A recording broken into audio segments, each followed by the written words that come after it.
Boker Tov, everybody. Erev Tov, and okay, we can get started, I believe. Okay, B'vakasha. sounds good. Thank you, Rev Kalman, and thank you everybody for being here. I hope your week is going well, and let us make it go even better by learning the somewhat tragic story of King Shaul, the very first king of Israel.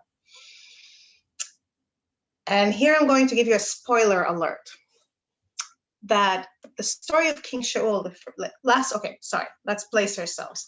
Last week we ended when the people approach Prophet Shmuel, who successfully united them, successfully fended off the Philistines, successfully created a sense of community and traveled all around to bring justice and reconnected them to the covenant and did all these wonderful things that seemed like they were on the route to heal the ruptures of the Judges era. And then the people approach him and say, okay, this is all great, but it's not going to stick because your sons are not like you. So who's gonna continue your work? We want a king. We want something permanent. And we ended our class last week with the story of Shmuel's very, shall we say, reluctant agreement to follow through with that. Guided by God's instruction, Shmuel says, fine, but it can go very wrong for you. And then the first king he anoints, led by God, again, God chooses who the right person is King Shaul. And we will start dissecting King Shaul presently. The first thing I want to say is a little bit of a spoiler alert, and that is, as it's widely known, King Shaul was eventually rejected. Even though God elects him, God eventually feels like he's no longer worthy and sends the prophet Shmuel to reject him. Not once, twice. The first time God rejects him, he tells him, your children are not going to be kings after you. Namely, you're not going to establish a dynasty that's going to stick. The second time he tells you, fine, even in your own life, I'm going to choose someone else to be the king. You can't lead the people moving forward. And this story unit within the bigger narrative we're exploring is a story unit that puzzled commentators and scholars for millennia, because the story doesn't seem to make it clear what's so wrong about King Shaul. Overall, I'll put it this way, King Shaul is elected, he fights some wars, he is rejected, and then God sends Shmuel to anoint in secret the new contender to the crown, King David. It's only at that point that we start seeing Shaul becoming a problematic person. The whole competition with David brings out very bad things in him, and he persecutes David and alienates his own children. And we're going to talk more about that part of it, the David story and how it affected Shaul next week. But the point I'm trying to make is that Shaul only shows us the problematic aspects of his character after his rejection. It's almost like a prophecy that fulfills itself. When God rejects him, it leads to Shaul behaving in problematic ways. And any reader of the pshat, the simple words, the words as they are of the story, can't help but wonder, why is this man who is constantly described as upright and just and beautiful and a brave man, why is he rejected? What did he do that was so wrong? What about him makes him unfit to carry on this mission and to establish the new era of the kingship in Israel? Especially, and here's another spoiler alert, and again, we'll discuss that in the following weeks, especially when the man chosen to replace him, King David, is not exactly free of flaws himself. As we try and understand this mystery, which we're not going to resolve because, as I said, it's a mystery that's been haunting commentators and inspiring various interpretation for millennia, but we will try and unpack it today and next time. We need to take a step back and look at how shall I put it, the frame within which the bigger story places Shaul's rise and fall, in order to know what we're looking for, in order to understand what it is we're trying to see. You remember in the first class, we talked about how a storyteller in the beginning creates certain expectations, and then the expectations serve us as tour guides during the story, trying to kind of point us to us, pay attention here, this is where it's going to go. And then if it doesn't go there, we wake up and we pay attention. Or if it does go there, then we feel that it resonates with something already within us. So what are the expectations that the story of the first king should be read? Sorry, this is a clumsy sentence. I'll rephrase it. What expectations are supposed to make sense for us from this bizarre story where someone who seems perfectly fine is rejected out of hand? And the answer to this lies before we even meet Shaul. It lies in the standoff, so to speak, the three-way standoff between God, Shmuel, and the people when the people come to ask for a king. So before we can delve into Shaul, we're going to have to unpack a little bit more what takes place there when the people come and ask for a king, so we will understand better what Shmuel and God are trying to avoid. And when we understand that better, we will have a better chance of looking at the different key moments in the Shaul rise and fall saga and understand what's going on there, why he falls short, in a sense. So let's talk a little bit about the standoff when the people come and talk. When the people come and talk to Shmuel, Shmuel and God agree to their request, but give them several warnings. Two of these warnings are explicit. One of these warnings is very cleverly implied. So let's look together at those warnings. Do you have the source sheet? Did the source sheet come out? Yeah, so, okay, but I'll also share it here and everybody can see it at the same time. I'm at the first box, but I'm actually skipping the first part here. I'm going straight to the second part. This is the first and most direct warning in Samuel 8.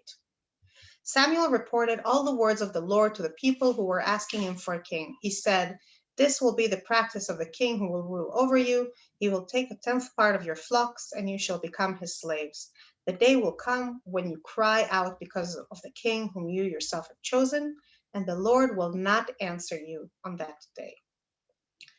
In other words, the king can become a source of oppression. The king that you want to save you from the oppression of the people and nations around you can become the new source of oppression in your life. And when you ask me for help, I'm not me, God, forgive the presumption, but me, God, will not help you because you asked for it and you accepted it. This is the deal. You can see it in this particular source, but there's a Shmuel is using a very subtle linguistic tactic to bring this point across. When the people ask for the king, they say, "We want a king lanu, for us." And Shmuel's speech constantly refers to the king as a king alechem, over you, on top of you. In other words, without even saying it directly, Shmuel is telling them, if you think that the king will simply be at your beck and call and save you when you want him to, and then let you be when you don't want him to interfere, then you don't understand what you're getting into. Part of making government more centralized, part of giving it this kind of permanence that the institution of monarchy demands, is that you give him power over you, and you will have to pay that price. And the people say, "We want that." And when they accept, they say, "Fine, we will take a king aleinu, over us." They adopt Shmuel's language. They accept. The second warning is a little more subtle. Here it is this is something in the source here is wrong. It's in chapter 12 of Samuel in verses 24-25. And the truth is that chapter 12 takes place after Shmuel already chose the first king, and we'll get back to that, but after the anointment, he still makes a warning to the people. And he says, "Above all, you must revere the Lord and serve him faithfully with all your heart, and consider how grandly he has dealt with you. For if you persist in your wrongdoing, both you and your king shall be swept away." These words follow a sign. which I mentioned last week at the end of the class. The sign was rain, even though it was the wrong season for it. Even though it was the season where the wheat was yellow and lush and ready to be picked, instead it rains very heavily. I asked you at the end of last class, and I'd love to hear some thoughts now. Anybody has thoughts about why God uses this particular sign to warn the people and then follows up by telling them, if you don't follow me, you and your king will die? Any thoughts, ideas, questions? Feel free to either speak up or write it in the chat. I'm gonna open it so I see it.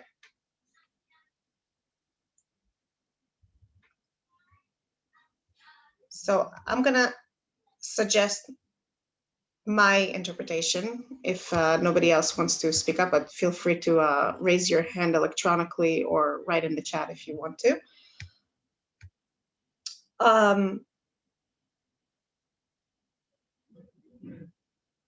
Moving forward from the era of the judges, the people can either have a king who will connect them to God, thus solving the core problems that they had in the era of the judges. The core problem in the era of the judges was not geopolitical weakness. The core problem that led to the geopolitical weakness was that they had no identity. They had no sense of who they are and what they are. And because of that, they didn't see other tribes as someone they owe solidarity to. They didn't see the covenant with God as something that binds them. They didn't pass on the covenant to their children. And that's what made them so weak and so ready for the plucking for stronger nations, because they were all isolated little groups. They didn't work together as a people. And thank you, Betsy. I'll get to that in a second. And then when they are in the state of disarray, they can find a king who will technically unite them and protect them, but not solve the problem of identity. They can find a king who will fight for them for a season, but become their new god, so to speak. And if that's the case, it's not going to last. It's not going to help them find themselves and fight for themselves over and over. And it's certainly not going to restore their covenant with God. And in a sense, perhaps by giving them the sign of misalignment, of something that at a different time could be a blessing, but at this time in the year is actually a curse, God reminds them that the king in and of itself is not a solution. The king can only be a solution if he is in alignment with God. The king can only help them if he's in the right time and in the right place. As Betsy wrote to me privately, God, one of the promises that God made when he made the covenant, and it's Moshe keeps repeating it in Deuteronomy before they go into the land, is that if they fulfill the covenant, if they fulfill God's commandments, they will have rain be'ito, in its time, and the land will give them its fruits and its crops, etc., etc. And then, in a sense, by evoking this image of unseasonal rain, God reminds them that a king is not an exemption from being part of a covenant. The duties and rewards of the covenant stay in place. A moment, I'm looking at the other answers here. As Mira wrote, Shema Israel, the passage in Deuteronomy that talks exactly about that, states that rain will fall at the right time if the people listen and practice that they are asked to do. If not, punishment will come. Thank you. So okay, I'm sorry, I just trying to manage all the streams of data I'm getting from all of you at once, but I'll just stick to the content for now. The king can become someone who exploits them. He can become corrupt and he can use his power against them. The king is only a solution if they remain in alignment with God, and otherwise the king is not going to help them at all. Those are the two explicit warnings. But then there's another implicit warning. A lot of times in stories, meaning emerges not so much from what is said, but from the way different elements of the plot are placed one next to the other. In other words, if one story unit follows another, and something else just happened and it's fresh in our mind, it can make us notice certain things and whatever happens next. And the whole story of Shmuel's rise and then the people's request for a king following him comes hot at the heels of a very bizarre story that's intertwined with the story of Eli's house's fall, but is its own story that the text dedicates several chapters to. And that is the story of the capture of the Ark of the Covenant. Let's rewind a little bit.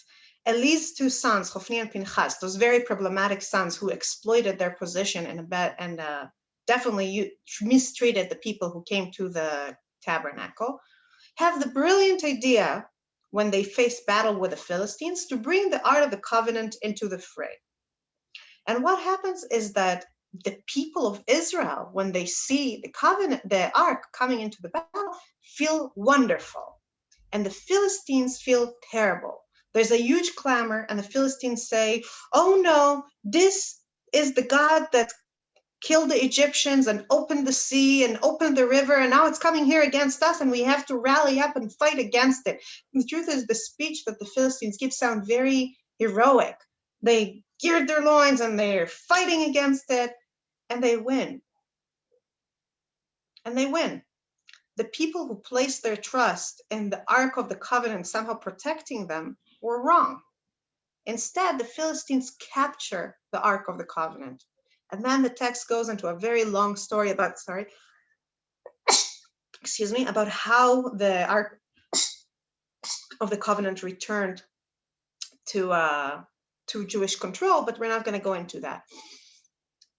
What's important to note about the story of the Ark of the Covenant is that it shows us exactly what happens when people confuse the symbol of power or the vessel of power with the source of power.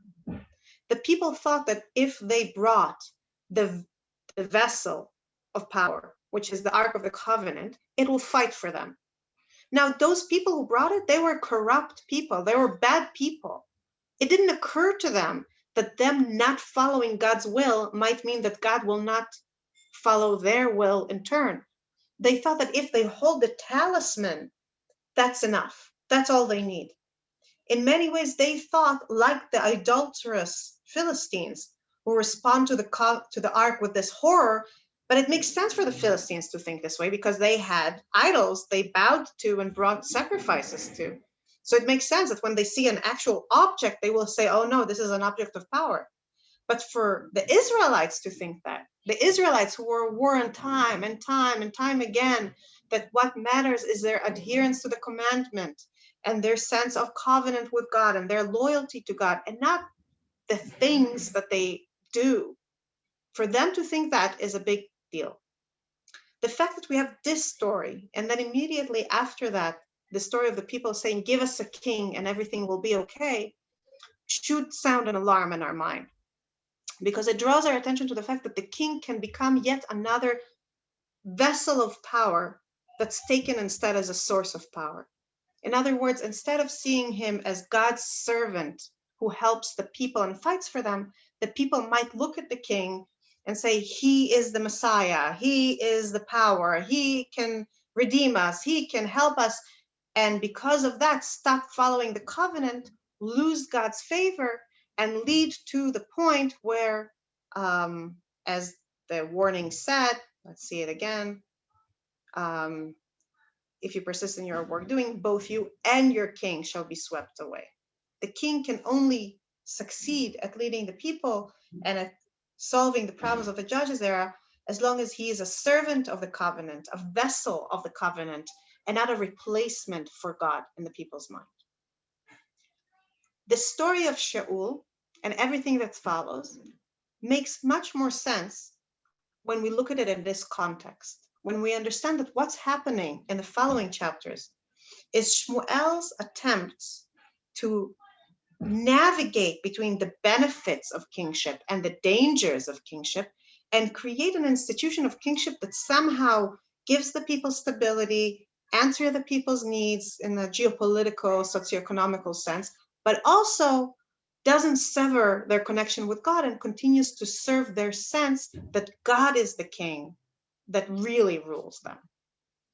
And when we have that in mind, we can start seeing all the little yet important places where Shaul does things that in normal circumstances are not a big deal, but within this context makes him unfit to establish this kind of fine balance.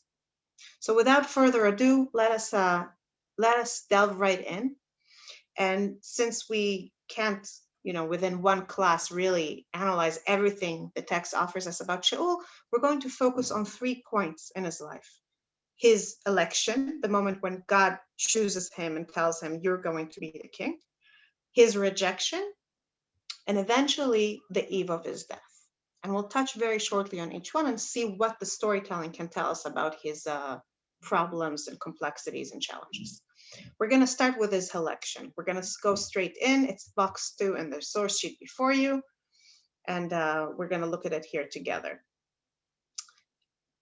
There was a man of Benjamin whose name was Kish, son of Abiel, son of Tzror, son of Bekorat, son of Afiah. It's very weird for me in English. I'm sorry. Afiah, Benjaminite, a man of substance. First thing we see when we're introduced to Shaul, and this is not Shaul, this is his father, is that there's someone who is very rooted, who remembers all the different names, but also someone from the very tribe that almost hit extinction at the end of the book of Judges, the tribe that protected the rapists among them and that the rest of the Israelites fought against. So this is already something to remember, that he's coming from a tribe that had a problematic standing amongst the other tribes. He had a son whose name was Shaul, an excellent young man. No one among the Israelites was handsomer than he. He was a head taller than any of the people. Once, the asses of Shaul's father's Kish went astray, and Kish said to his son Shaul, take along one of the servants and go out and look for the asses. 3 short verses. Not much here, right? 3 short verses, but already we get the feeling of a mythical journey ahead. We get a certain sense. It reads like a fairy tale. Except that even in this fairy tale, we already see, if we look carefully, small hints, small foreshadowing hints for all the things that will make Shaul fall short. Or I don't want to say fall short, but be tenuous in his ability to lead. Can you just nod if you can hear me well? I don't know if, just my children are in the other room, but yeah. Okay, thank you. So I want to point out 3 little things that are hiding here in the text. First of all, the very fact that we're not introduced first and foremost to Shaul, but rather to his father. And that the first thing we know about Shaul is that he is the son of a prominent man who follows his father's directions. His father tells him, go find the asses, and he goes finds the asses. In many ways, this is an excellent recommendation. Here is an obedient, good son of a good man doing what his father instructs him. But it does make us wonder, in a sense, will he be able to stand up for himself? Is this a man who will be able to take initiative and shape events, or is this someone who needs to be instructed? The fact that he is immediately overshadowed by his impressive man of substance father draws our attention to this weird dynamic where Shaul is not like the other heroes we might see in stories who set out on an adventure on their own, but rather someone who is set on a path by other people. The other thing worth noting here is that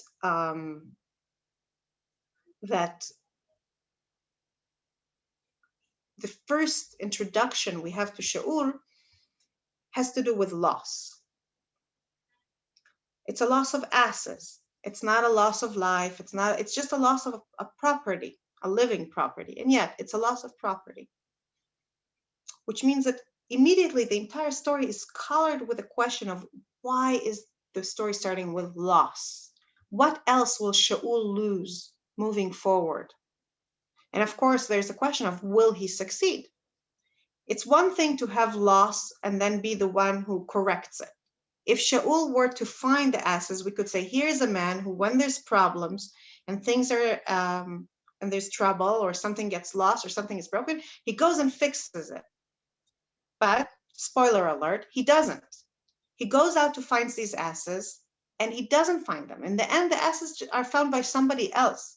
This quest that set Shaul out of his comfort zone, out of his home, going and looking for something, is unresolved by him. And perhaps this is the deepest foreshadowing for what happens with his bigger quest, the quest of kingship, that he will start, but he will not be able to finish. He will not be able to resolve for himself. So here we have this Shaul, who's an impressive man, but overshadowed by his father, and a slave going together looking for these lost asses. And here's what happens next in verse 5. When they reached the district of Tzuf, Shaul said to the servant who was with him, "Let us turn back, or my father will stop worrying about the asses and beginning to worry about us." We see that he's very preoccupied with his father's concern. Freud probably would have something to say about it, about this preoccupation with his father's approval and his father's feeling, to the point that he doesn't want to complete his quest. He doesn't want to do what he set out to do because he's more concerned about where he's coming from. But they don't go back. And the only reason they don't go back is because the servant with him has the pluck to keep going. And he says, but if we go, no, sorry, it's some problem here. But he replied, "There is a man of God in that town, and the man is highly esteemed. Everything that he says comes true. Let us go there. Perhaps he will tell us about the errand in which we set out." But if we go, Shaul said to his servant, "what can we bring to the man? For the food in our bags is all gone, and there is nothing we can bring to the man of God as a present. What have we got?" The servant answered Shaul again, "I happen to have a quarter shekel of silver. I can give that to the man of God, and he will tell us about our errand." In other words, Shaul is constantly hesitating. He doesn't know what to do. He doesn't have a solution. It's the servant who keeps bringing solutions and moving the story forward. Shaul said to his servant, "A good idea, let us go." And they went to the town where the man of God lived. So far, what we see is a story that can be read in two ways. It can be read as a very positive story about a loyal son who's very concerned with his father, or it can be read as a problematic story about a man who may be good, but is not quite ready to take initiative and do what it takes to achieve his goals. And then we have the following scene, and this is a very subtle scene. In verse 11, as they were climbing the ascent to the town on their way to find the man of God who supposedly might tell them where their lost asses are, spoiler alert, this is actually Shmuel the prophet, they met some girls coming out to draw water, and they asked them, "Is the seer in town?" "Yes," they replied, "he is up there ahead of you. Hurry, for he has just come to the town because the people have a sacrifice at the shrine today. As soon as you enter the town, you will find him before he goes to the shrine, up to the shrine to eat. The people will not eat until he comes, for he must first bless the sacrifice, and only then will the guests eat. Go up at once, for you will find him right away." So they went up to the town, and as they were entering the town, Shmuel came out towards them on his way up to the shrine. Now, seems innocent enough, right? They ask for direction, they get direction. But the biblical storyteller, as we had cause to mention before, is extremely sparing. The stories in the Bible don't mention random exposition details. It's not like the Iliad, where every time somebody walks onto the stage, there are all these epitaph and the earth shaker whose blood was gleaming like crimson waves upon the dawny sea, whatever, like etc., etc., etc. The Hebrew Bible doesn't do that. It just gives us only the information we need to understand the story, to understand the meaning.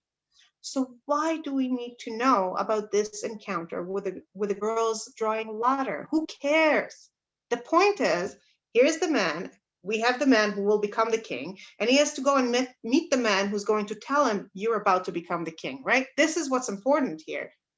Why, after all these verses that are dedicated to establishing the fact that his servant is the one pushing him on this quest, do we then spend, how many verses was it again? Let's look at it together again.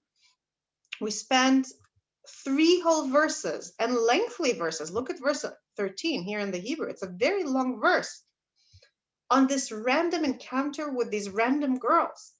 Why do we care about that? Why is it important? And this is where awareness of other stories in the Hebrew Bible can come in handy.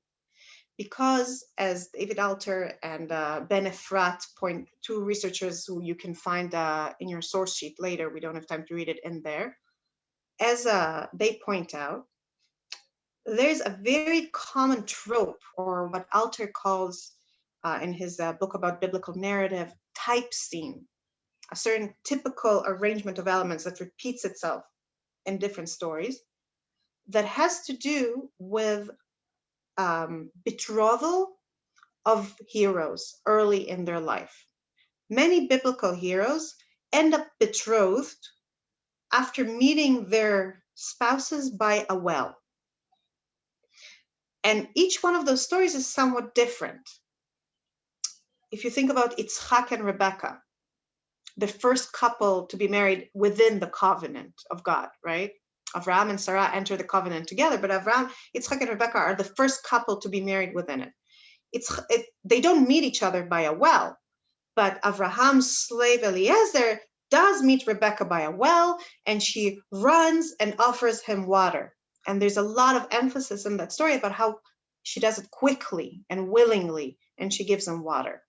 Later, Jacob, their son, meets Rachel by a well. In that case, he is the one who rushes and removes the stone that blocks the well and gives water to her sheep. And as Judith Schwartz said in the chat, exactly, Moshe and Zipporah is a third story. Moshe, upon running away from Egypt, sees these girls by a well, and the shepherds are abusing them. They're not letting them have water. And he goes and beats the shepherds and draws out water and rushes to give water to the sheep of the girls, one of whom will become his wife Zipporah.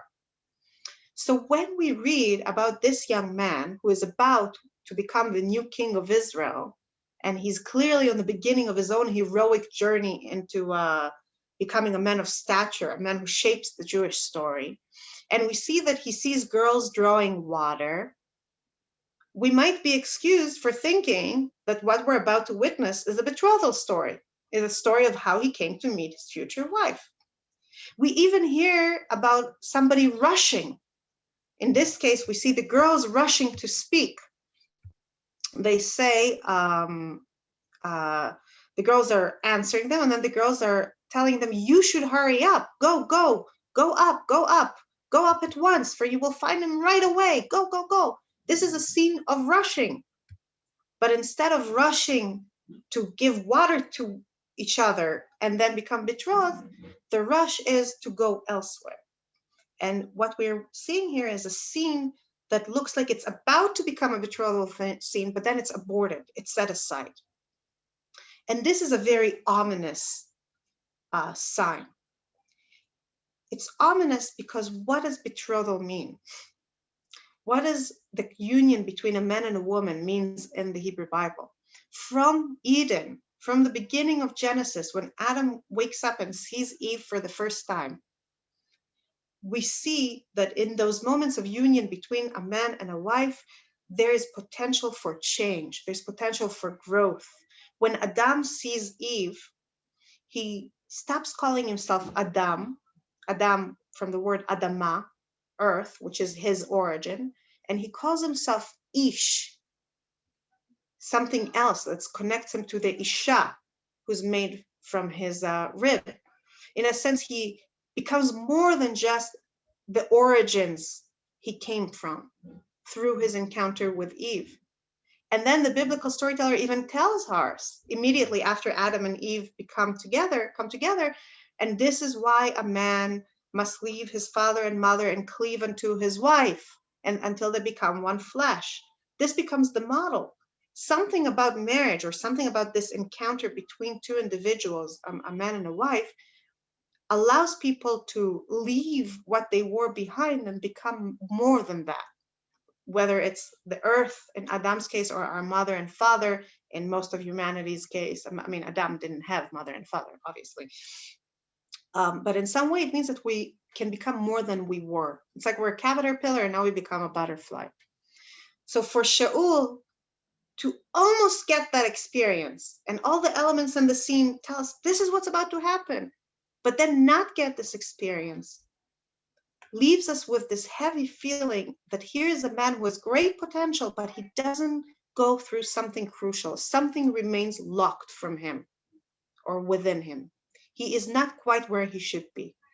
And it's the significance of the symbol is amplified when we think about what a well symbolizes. In a lot of stories, water symbolizes life.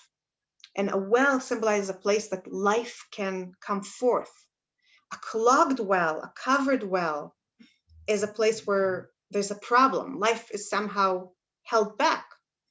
Perhaps that is why all those betrothal stories have to do with somebody drawing water, removing the stone, or drawing the water and bringing water that was before that somehow blocked away, making it usable for people around them. Somehow, Shaul's internal well remains closed. Something that should have come out did not come out. And this is the state in which he meets the prophet who tells him, you will become the king. To sum up, here's we have a man who is somehow very preoccupied with his father's concern, set upon his path by his father, then led upon his path by his servant, then told by Shmuel that now he has a new path, the path of kingship. But until this point, we did not see him rise up to the occasion and really shape events for himself. All of this changes when after Shmuel anoints him. Shmuel anoints him. Shmuel then tells the people that he is the anointed, and some people accept it and some people don't. But then the Ammonites, a nation in Transjordan, lay siege to Yavesh Gilad, an important Israelite city in Transjordan, and threaten to either kill everybody or accept horrific terms of surrender where they will cut the hand and the left eye of each man of that city. And when King Shaul hears about it, the Spirit of God descends upon him. He feels strong. He takes an ox, cuts it into pieces, sends those pieces to the different tribes, evoking the image of the concubine whose pieces were sent as a rallying cry, gathers them, goes to war, and is successful. And after that, everybody accepts him. And we might think, okay, great. He found himself. Maybe he started as daddy's boy. Maybe he didn't have quite the betrothal scene that we expected. Maybe there were all those little misalignments in the beginning, but here he is standing up for himself. But what we see in the wars that follow, when he gathers the people first to fight against the Plishtim, the Philistines, and then to fight against the Amalekites under God's and Shmuel's orders, we see that those little foreshadowing seeds, those little hallmarks of someone who's more passive, who can't quite rely on himself, who can't stand up for what is right, are still there. Let's look in the text and see what happens. The first moment of rejection is when Shmuel tells Shaul to muster the people to the place called Gilgal, and then wait for Shmuel, and only bring offerings and go to war when Shmuel comes. But Shaul can't wait. His son, Yonatan, goes and kills the Philistine consul, or the Philistine nobleman that was installed to rule over the Israelites, and calls the people to arm. And everybody comes, and then the Philistines start gathering in great numbers. And people are scared and start leaving. We see it here. It's in box 5 in verse 8. He waited 7 days, a time that Shmuel had set. But when Shmuel failed to come to Gilgal and the people began to scatter, Shaul decides he can't wait. He's too scared that he will lose the support of the people, and he brings the sacrifices. He does what Shmuel told him not to do. He gets ready to to lead the people without Shmuel. He had just finished presenting the burnt offering when Shmuel arrived, and Shaul went out to meet him and welcome him. But Shmuel said, "What have you done?" Shaul replied, "I saw the people leaving me and scattering. You had not come at the appointed time, and the Philistines had gathered at Michmash. I thought the Philistines would march down against me at Gilgal before I had entreated the Lord, so I forced myself to present the burnt offering." Shmuel answered Shaul, "You acted foolishly in not keeping the commandments that the Lord your God laid upon you. Otherwise, the Lord would have established your dynasty over Israel forever. But now your dynasty will not endure. The Lord will seek out a man after his own heart, and the Lord will appoint him ruler over his people, because you did not abide by what the Lord has commanded you." The truth is that what Shaul does makes a lot of sense if you only think in geopolitical terms. If you think about this merely as a war for territory, a war for sovereignty, what Shaul did made perfect sense. He had a moment. In that moment, the people gathered. He had the momentum, so he went with it. But when we understand that what we're trying to do here is to establish a king under God, and that the priority is to ensure that the king is always under God, that the king never can lose this sense of being set on a mission by God himself, then we can understand perhaps more why Shmuel is so concerned. It's still harsh. It still feels unfair. But we can understand better why following Shmuel's order in this particular case takes precedence in God's mind, or in Shmuel's mind, over pursuing the benefit and the immediate obvious benefit in this particular battle. Now, how does that go together with all those seeds of problems that were in the first scenes? I mean, it seems, if anything, that it has nothing to do with it, because the problem in the beginning was that he kept doing what other people were telling him to do, and here he is not doing what Shmuel told him to do. What is that? It's just mirror image of a different problem. It just not seem connected, except that what motivates Shaul in this scene is fear of the people themselves. He feels that he can't rule, he can't achieve what he needs to achieve if the people don't give him their approval and their support. If in the beginning he wanted his father's opinion, his father's approval, if he wanted to make sure his father is not concerned for him, and here he's worried about the people's approval of him, or the people's support of him, or the people's feelings towards him. Here it's still a small problem, but it blooms in the next big battle when Shmuel, under God's command, instructs Shaul to go and fight a war against the Amalekites and annihilate them completely. And Shaul goes and fights a war with them and doesn't annihilate them completely.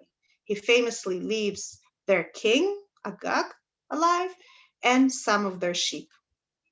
And this is when God decides that their rejection has to be complete. Let's look together at source 6, at the box 6. I'm going to skip a little bit and say, just wrap it up in my own words. God reveals himself to Shmuel, and he tells him, "I regret that I chose Shaul. He did not follow me. You have to go and tell him what I tell you to tell him." And Shmuel goes and looks for Shaul, and he is informed that Shaul is building a monument for his victory. And this is where he meets him. He meets him at that moment where Shaul thinks he's celebrating victory and perpetuating it and building a yad, a monument to remember the victory by. But Shmuel is coming with a devastating and horrific message that this is a hollow victory, that Shaul may have won the war but lost everything else.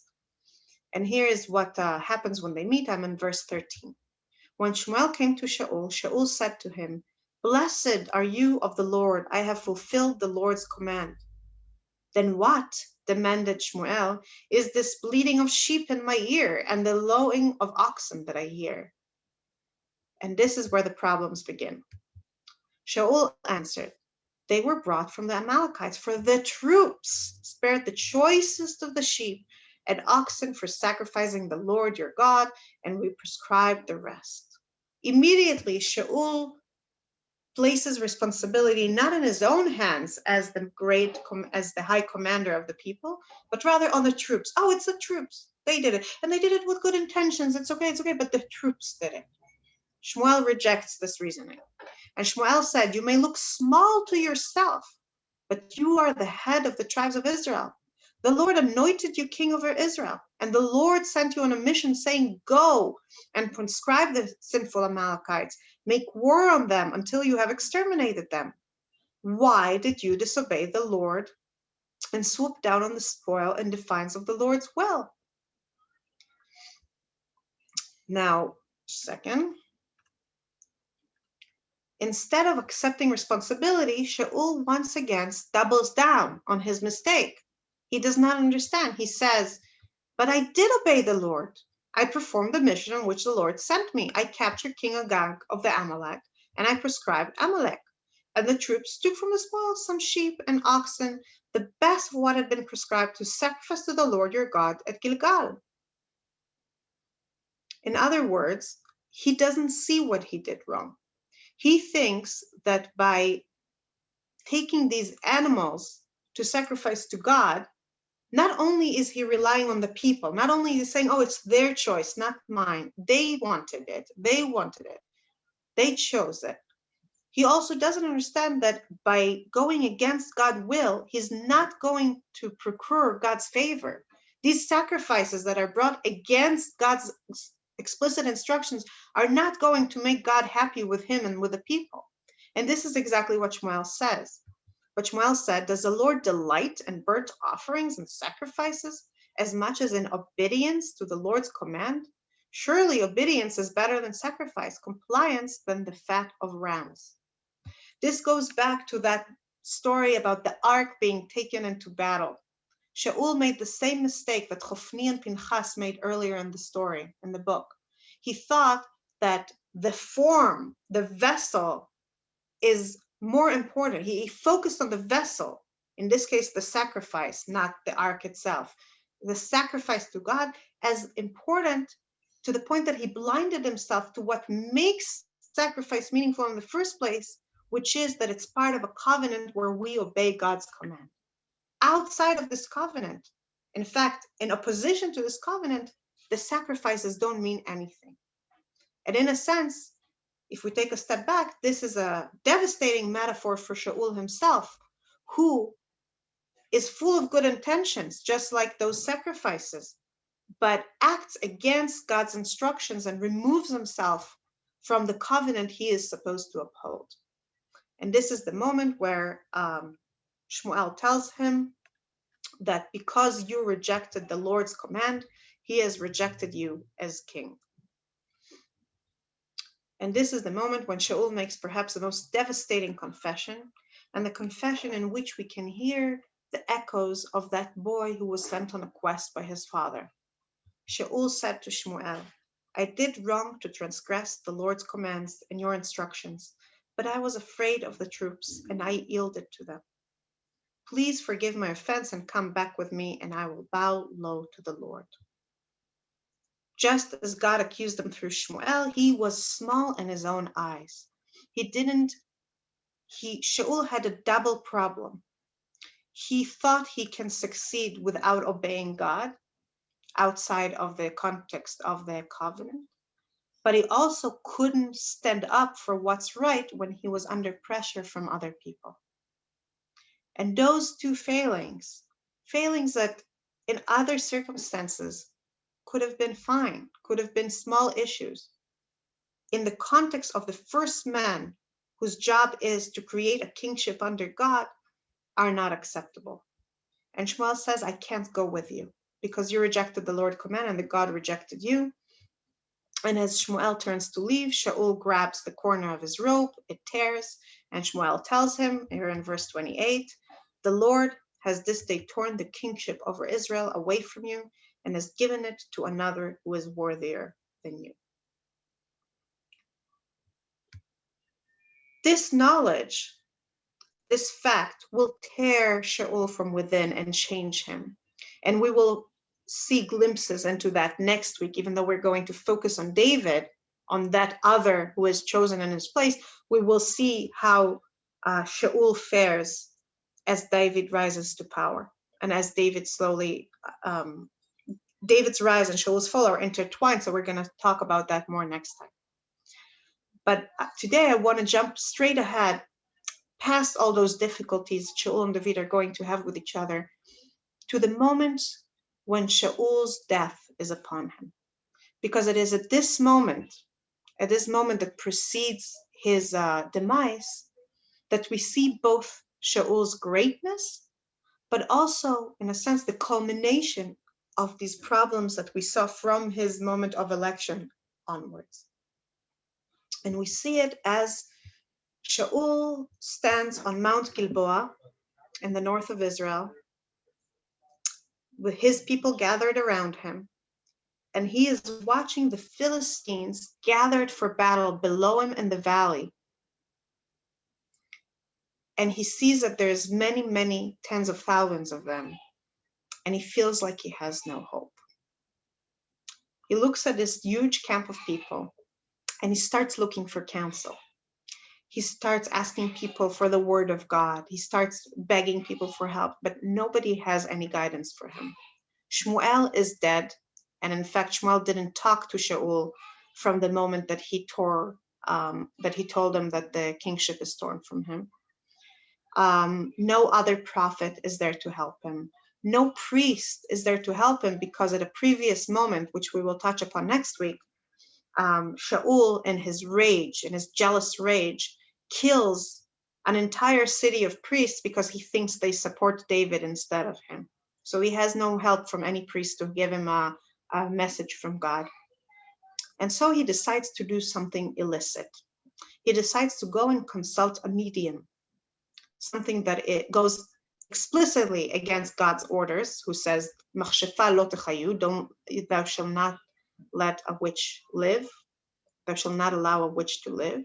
In fact, we're informed that Shaul himself persecuted anyone who was a witch or a medium or a necromancer, and killed almost all of them except this one person that escaped the purge. And this one person lives, and this is where geography plays an ironic role. This one person lived in a place called Ein Dor. If you imagine that this is the mountain and this is the valley, right? Shaul is here. Here are the Philistines. He needs to somehow pass them and gets deeper into the valley to the house of that medium from Endor, where he hopes to summon the spirit of the prophet Shmuel and maybe get an answer. In other words, the man who once was a glorious young king is reduced to ask for advice from a forbidden source, compounding the mistake that got him to the point in the beginning, in the first place. Because once again, he seeks God's guidance, but he goes against God's law. Once again, he disobeys God's words and God's ideas and God's values in the very pursuit of approval that led him throughout his entire reign. In order to go there, he removes the clothes of his kingship, just like God removed the kingship from him. He removes the clothes that mark him as a king. He dresses as just a normal person and rides through the night surrounding the Plishtim to the medium of Endor. And when the spirit of Shmuel rises, it's angry with him. It's unhappy with Shaul's actions. Let's look at it together. A moment.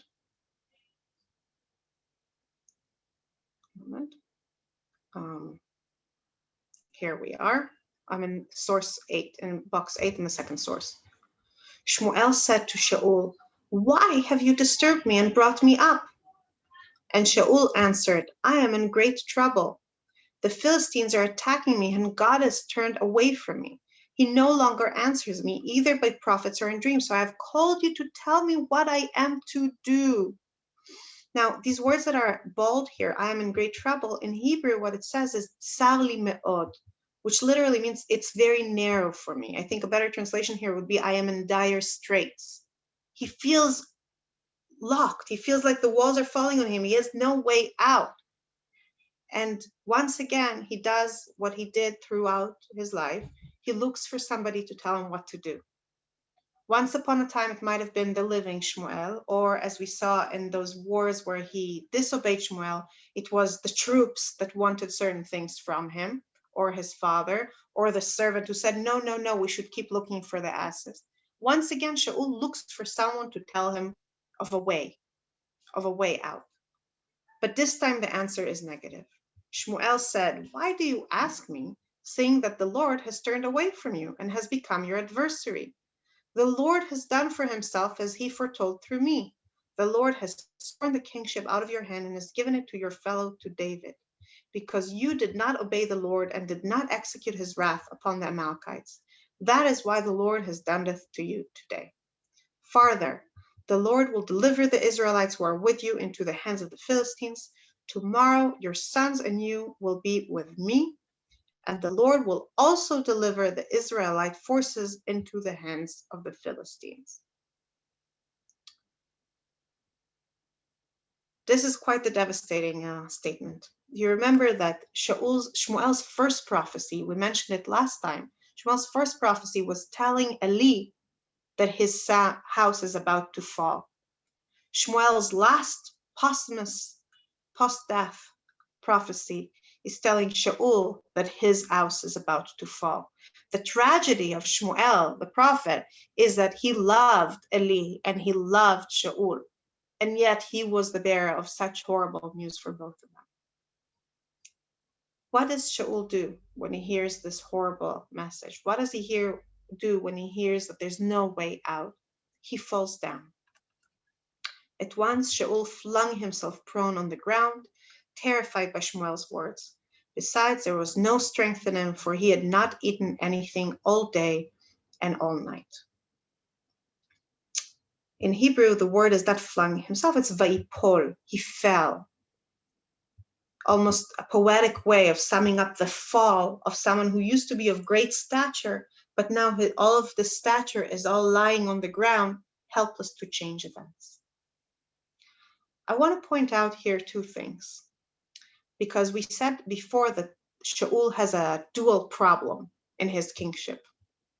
The first being that he disobeys God or Shmuel in moments when he should obey them, when he should listen to them, thus proving that he can't be a king who's always under God. And the other is that he overly obeys people around him, that he depends on other people's counsel, concern, advice, prodding, where perhaps he should stand up for himself more and say, oh, you want to save the lambs? No, I am the king and I say no. Oh, you want to start scattering? No, I am the king and I say stay and hold fast while we're waiting for Shmuel. He doesn't have it in him to stand against the people around him. Both of these issues are issues that David will overturn. But David is not going to overturn it by becoming an extremely submissive person towards God. David will challenge God and fight against God and argue against God, but he will constantly be in a relationship with God. No matter what happens with the people around him in his life, and for now you're going to have to take me on credit, like we will see it in the text next week. No matter what happens with the other people in his life, David is constantly consumed and focused on his relationship with God. And sometimes this relationship expresses itself in him saying no, but it's a relationship nonetheless. And it is this kind of center, this relationship, this center that gives David the strength to withstand pressures or disapproval or anger from people around him in a way that Shaul seems to lack. And this is a far jump ahead, and we'll finish on that note, but then I'll stay around for questions for whoever can. At the very end of the book of Shmuel, and we will touch upon it in 2 weeks, but I just want to give you a little bit of a taste, we will see David punished by God. he will count the people against something that's not allowed by God, and God punishes him. And he says the same words King Shaul says here, Tzar li me'od, it's very narrow for me. But then instead of just flinging himself on the floor and mourning, he says, God, spare the people, punish me, but don't punish my men. Don't punish the people around me. Even at the moment when God tells him, this is it, and there's no way out, he doesn't accept that.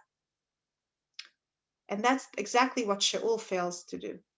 Now, to Shaul's credit, after flinging himself on the ground, he stands up and he goes to battle, knowing that he's going to die, and he leads his people into battle heroically, proving that as a man, he was indeed a man of great stature. But as the first step to establishing the difficult balance between centralized government and faithfulness to God, he is a man whose quest remains unresolved, just like his quest for the asses from the beginning. Thank you. This is an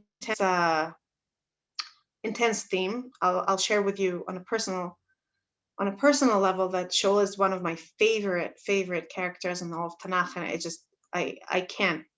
I read the stories of Shaul and it's just so heartbreaking for me. If you're able and willing to stay, I'm happy to discuss some of the questions and points from the chat now. If not, it was wonderful to see you, and I'm looking forward to seeing you next week. Suzanne 11 wrote earlier on, the people are looking for a daddy, but that's not what they get. I like this comment a lot, Susanna, because I think that just like the people are looking for a daddy but don't get it, in a sense, it also captures Shaul's problem, that he wants a daddy. He wants someone to be there and just guide him, and he doesn't get that in a sense. Moment.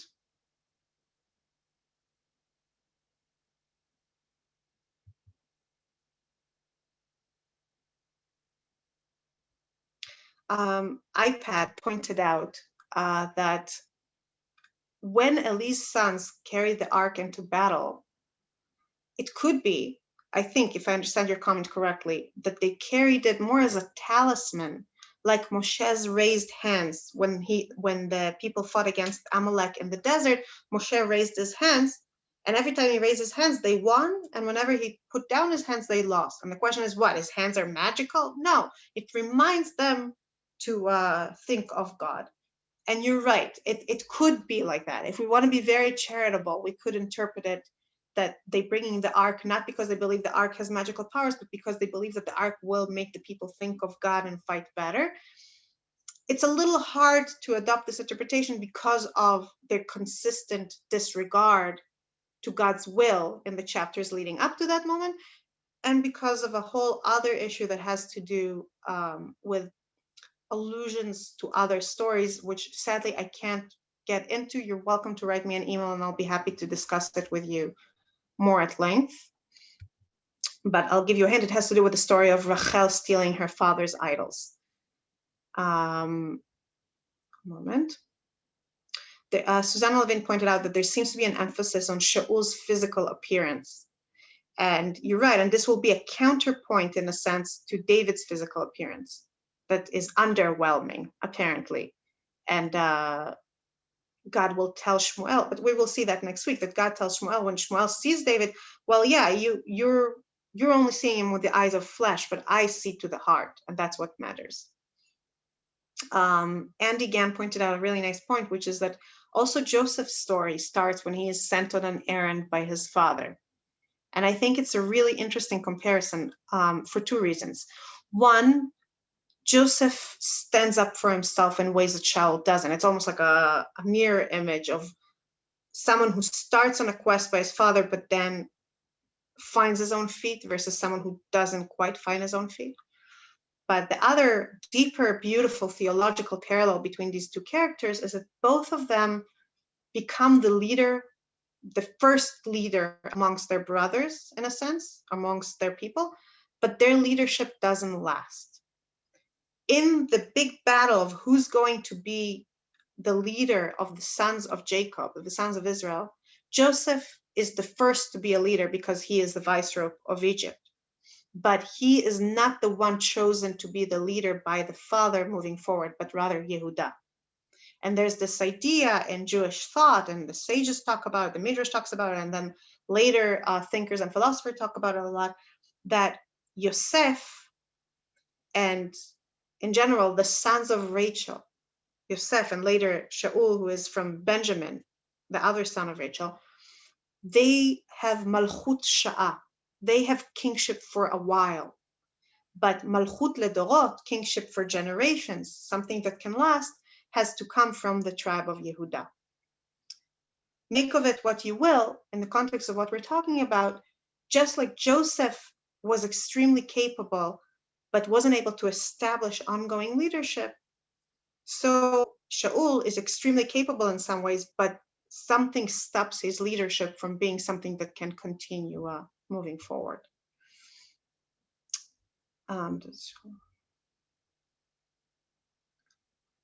Somebody asked, does Shaul want to turn back because he, in the ass's quest, because he doesn't want to worry his father, or because he didn't prepare properly and ran out of food and silver? So it's true that he ran out of food and silver. We see it when he's worried about going to see the prophet without having anything to gift him. And I guess this is a good question. It's an open question. Do we take him at his word? At this point, I don't think that we have really a reason not to take him at his word. When he says, I am worried about what my father might think, we don't really have any reason to assume that he's hiding his discomfort at his own failure. Because frankly, even for the following few chapters, we don't really see any indication of that. It's later that we start seeing gaps between what Shaul says and what Shaul does and what Shaul thinks. And we will discuss that more next week when we talk about how he's affected by David's appearance in his life. A moment.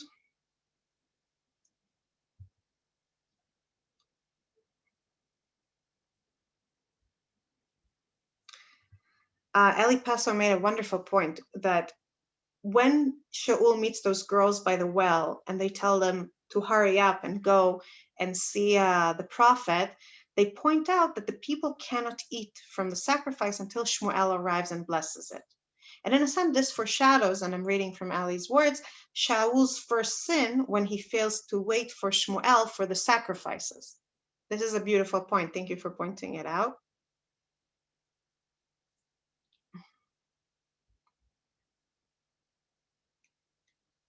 As Arthur Stein pointed out, nowhere in the story does Shaul lead. He's always following the instructions and advice of others. Like I said, there's that moment with the Ammonites later, when the Ammonites threaten Yavesh Gilad, and suddenly leadership finds him and he stands up and fights. And this is the great moment of the glowing moment of leadership we see. But it's true that later on, those moments will be far between. And in a sense, the storyteller draws our attention to this, to his relative passivity, by constantly bookending Shaul's moments of not quite coming through, not quite doing what he should do, with the actions of other people who are very strong on taking initiative.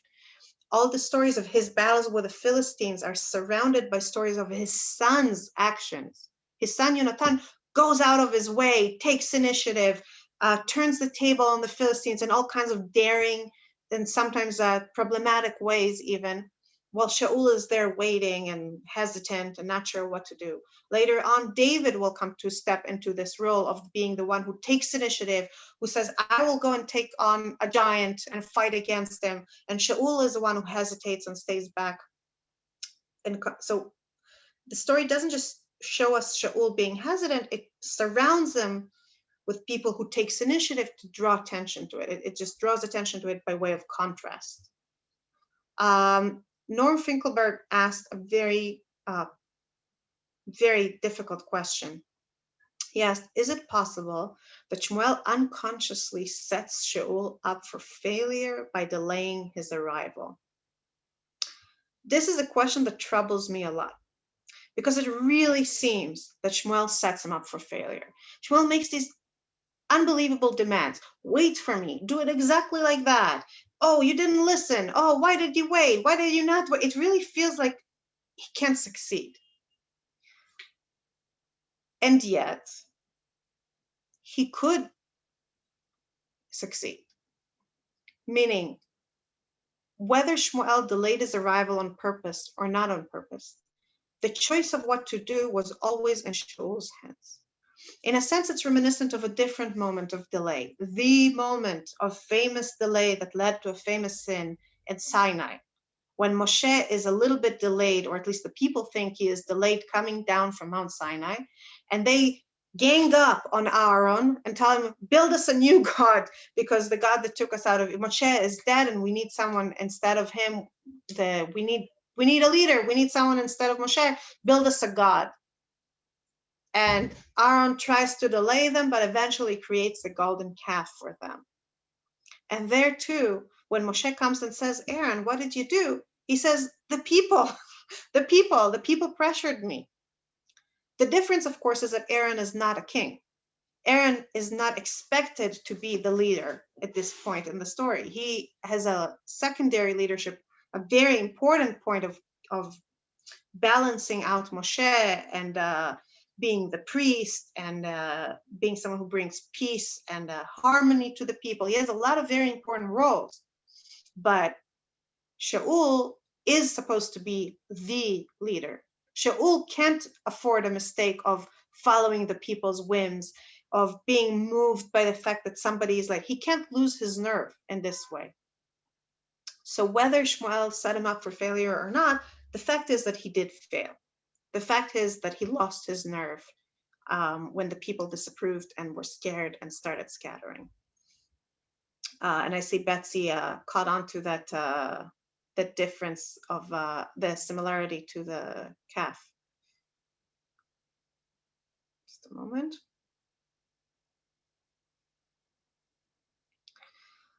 iPad pointed out, in contrast to later kings, Shaul may follow up God's directions incompletely and imperfectly, but he follows God, whereas later kings commit idol worship. It's true, and I think this is one of the most tragic things about Shaul, that he can't be the first. He can't be the founder of a dynasty, not by my judgment, by God's judgment. His kind of mistakes make him an imperfect beginning to the point that he can't be the beginning. He can't be the one founding the dynasty. And yet he is so much, he's miles above many of the other kings, heirs of David that we will meet in the book of Kings, in the books of Kings. Of course, it's not as if those kings are going scot-free just because they're not the first. I mean, eventually the book of Kings end with the destruction of Jerusalem. Those kings lead their people slowly by abandoning the covenant, by becoming, instead of a solution to the problem of idol worshiping, the problem by pushing the people towards idol worshiping. They eventually lead the people to destruction. The very problems that that Shmuel is trying to avoid in the foundation moment will catch up with the dynasties of king eventually and bring about destruction. And yet it feels unfair, doesn't it? That Shaul is judged so harshly compared to them. Eli Paso pointed out that in the Hebrew it isn't clear whether Shaul tore Shmuel's robe or vice versa, and various commentaries differ on this point. This is true. I agree with you. I chose to just stick with a simpler reading here, but you're right. There's a whole wealth of conversations about that.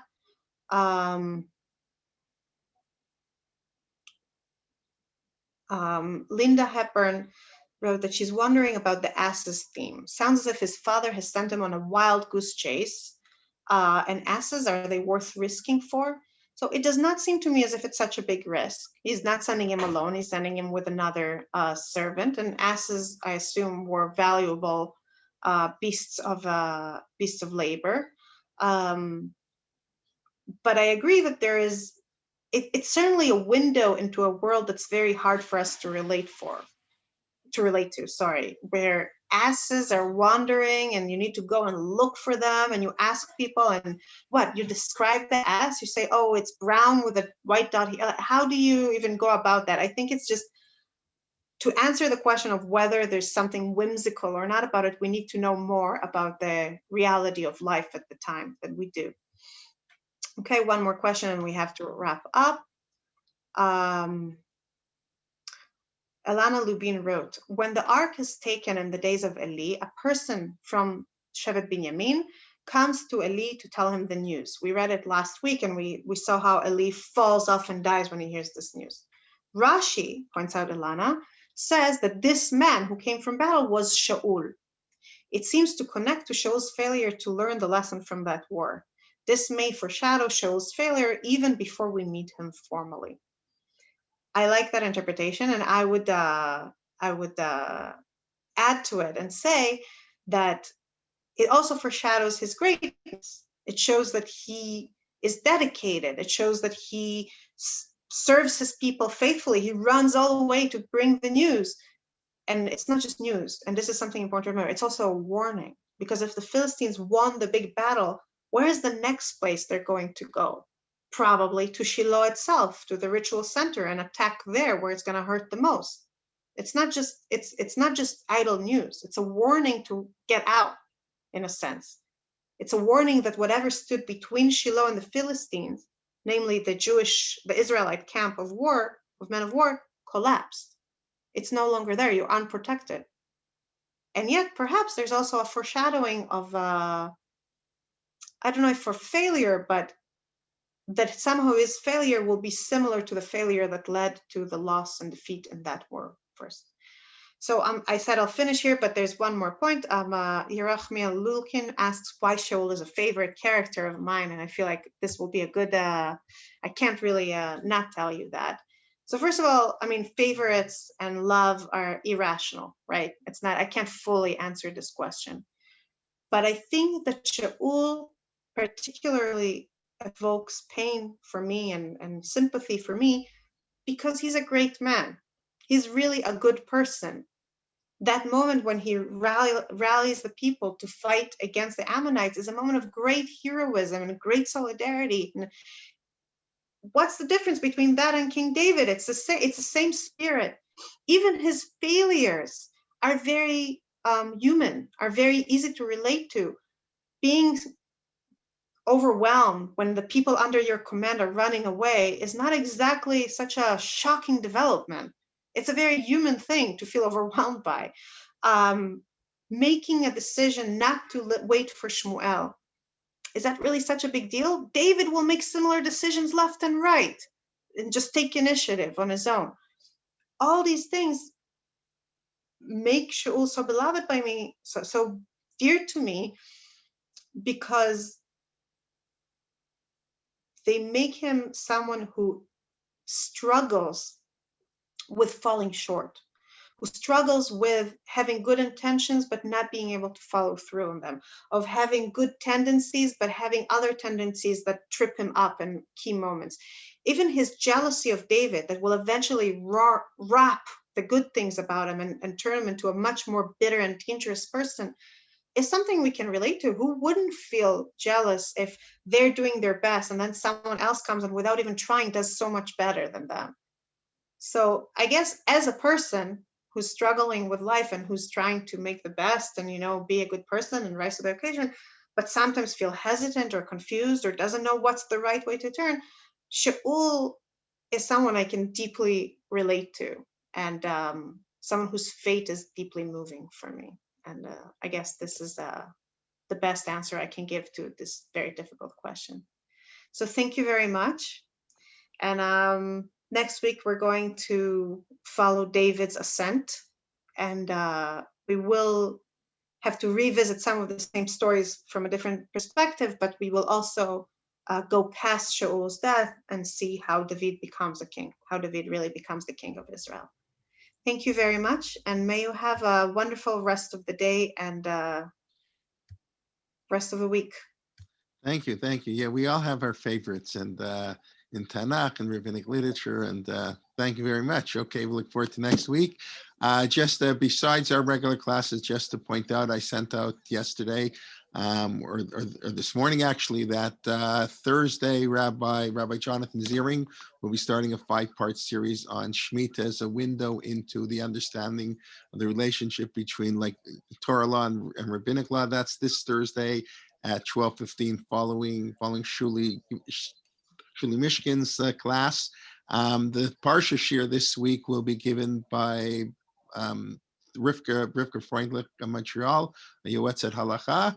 Then that's, of course, tomorrow, Simi Peters on Sefer Yirmiyahu and Moshe Sokolov on the Haftorah. And next Monday, please God, I'll send it out in the next day or so.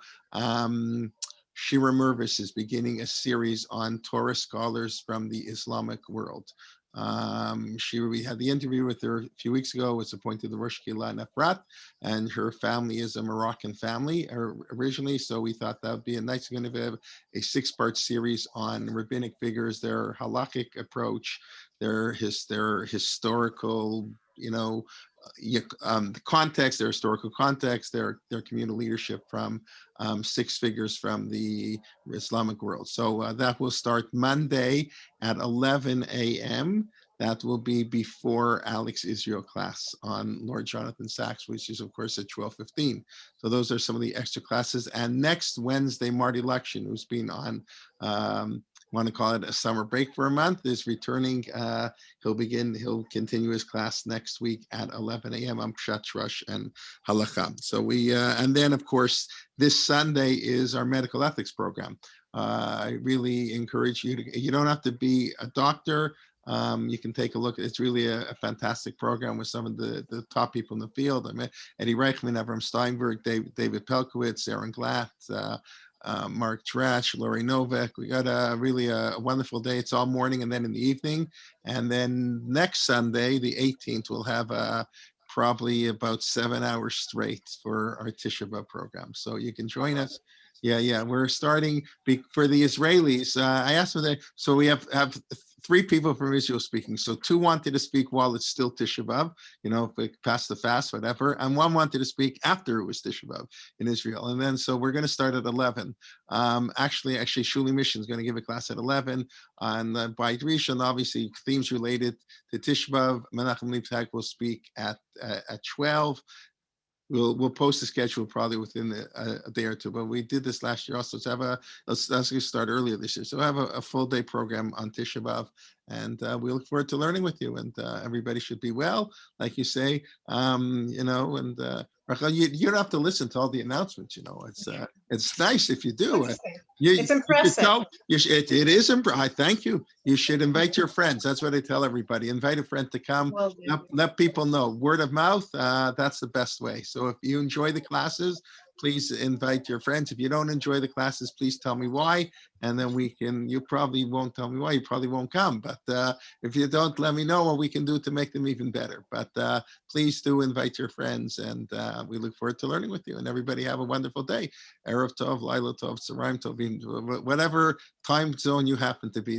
The marvels of technology, the 4 corners of the world, like Marshall McLuhan said many years ago. He said, Canadian, of course, I don't know, of course, but he was a Canadian who coined the term the global village that we live in, and we really see it in our days. Okay, have a wonderful day, everybody.